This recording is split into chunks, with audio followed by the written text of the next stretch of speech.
Hello everyone, আসসালামু আলাইকুম। So এবার আমরা যে ম্যাথটা দেখবো এটা আরেকটু অন্যরকম। সেটা হচ্ছে কি আমাদেরকে সমতুল্য অক্টাল মান বের করতে বলা হয়েছে এবং এখানে দেওয়া আছে বি, এফ এবং ই। ঠিক আছে, ওকে। সো আমরা বি, এফ, ই এগুলোকে ক্যালকুলেটারে কীভাবে লিখবো বা আমরা সমতুল্য মানগুলোকে কীভাবে বের করবো দেখি চলেন।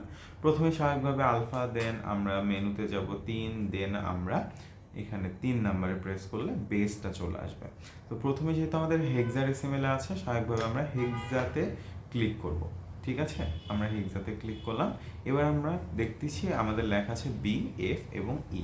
ওকে, তো আমাদের বি কোথায় আছে? আমাদের বি, এফ এবং ই।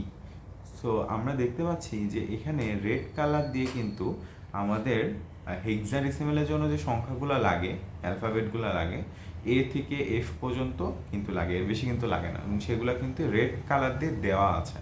এবং যখন আমরা আমাদের এই মোডকে হেক্সাডেসিমেলে নিয়ে যাব তখন জাস্ট এইগুলা প্রেস করলে অন্য কিছু হবে না, এই অ্যালফাবেটগুলো আসবে এবং আমরা ইকুয়াল টু দিলাম।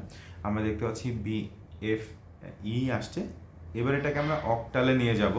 সো অক্টালে নিয়ে যাওয়ার জন্য আমরা কী করবো? অক্টালে এটাতে ক্লিক করলে আমরা দেখতে পাচ্ছি 5776। সো 5776 এটা হচ্ছে আমাদের অ্যান্সার। আশা করি আপনারা সবাই বুঝতে পেরেছেন।